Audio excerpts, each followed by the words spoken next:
Shalom, everyone, from the Integral House of Israel. I'm going to be reading the fourth Aliyah from Parashah Shemini. I'll be reading today from the book of Leviticus, chapter 10, verse 12 through 15. And I'll also be reading from the book of Acts, chapter 10, verse 1 through 35. Then Moses said to Aaron and his remaining sons, Eleazar and Ithamar, "Take what is left of the grain offering after a portion has been presented as a special gift to the Lord, and eat it besides the altar. Make sure it contains no yeast, for it is most holy.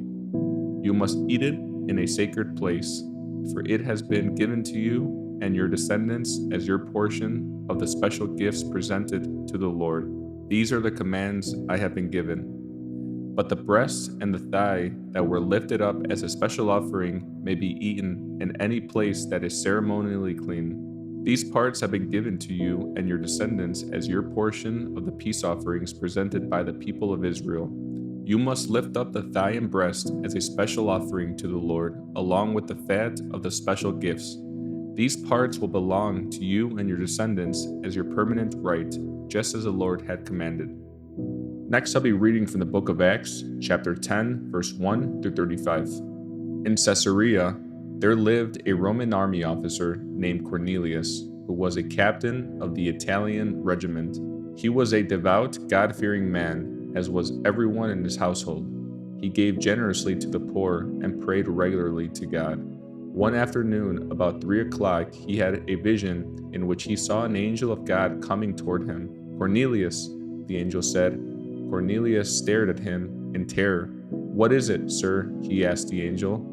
And the angel replied, "Your prayers and gifts to the poor have been received by God as an offering. Now send some men to Joppa and summon a man named Simon Peter.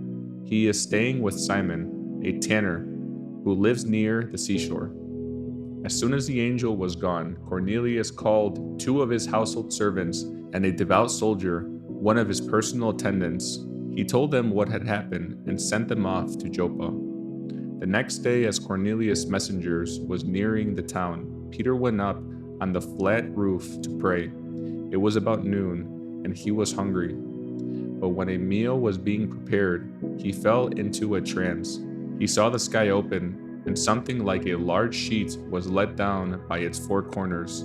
In the sheet were all sorts of animals, reptiles, and birds. Then a voice said to him, "Get up, Peter, kill and eat them." "No, Lord," Peter declared. "I have never eaten anything that our Jewish laws have declared impure and unclean." But the voice spoke again, "Do not call something unclean if God has made it clean." The same vision was repeated 3 times. Then the sheet was suddenly pulled up to heaven. Peter was very perplexed. What could the vision mean? Just then the men sent by Cornelius found Simon's house, standing outside the gate. They asked if a man named Simon Peter was staying there. Meanwhile, as Peter was puzzling over the vision, the Holy Spirit said to him, "3 men have come looking for you. Get up, go downstairs, and go with them without hesitation. Don't worry, for I have sent them." So Peter went down and said, "I'm the man you are looking for. Why have you come?" They said, "We were sent by Cornelius, a Roman officer. He is a devout and God-fearing man, well respected by all the Jews. A holy angel instructed him to summon you to his house so that he can hear your message." So Peter invited the men to stay for the night. The next day he went with them, accompanied by some of the brothers from Joppa. They arrived in Caesarea the following day. Cornelius was waiting for them, and he called together his relatives and close friends. As Peter entered his home, Cornelius fell at his feet and worshipped him. But Peter pulled him up and said, "Stand up, I'm a human being just like you." So they talked together and went inside, where many others were assembled. Peter told them, "You know it's against our Jewish laws for a Jewish man to enter a Gentile home like this or to associate with you, but God has shown me that I should no longer think of anyone as impure or unclean. So I came without objection as soon as I was sent for. Now tell me why you have sent me." Cornelius replied, 4 days ago I was praying in my house about the same time, 3 o'clock in the afternoon. Suddenly, a man in dazzling clothes was standing in front of me. He told me, 'Cornelius, your prayer has been heard, and your gifts to the poor have been noticed by God. Now send messengers to Joppa and summon a man named Simon Peter. He is staying in the home of Simon, a tanner who lives near the seashore.' So I sent for you at once, and it was good of you to come.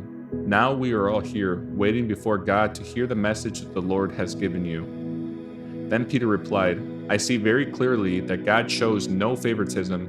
In every nation he accepts those who fear him and do what is right.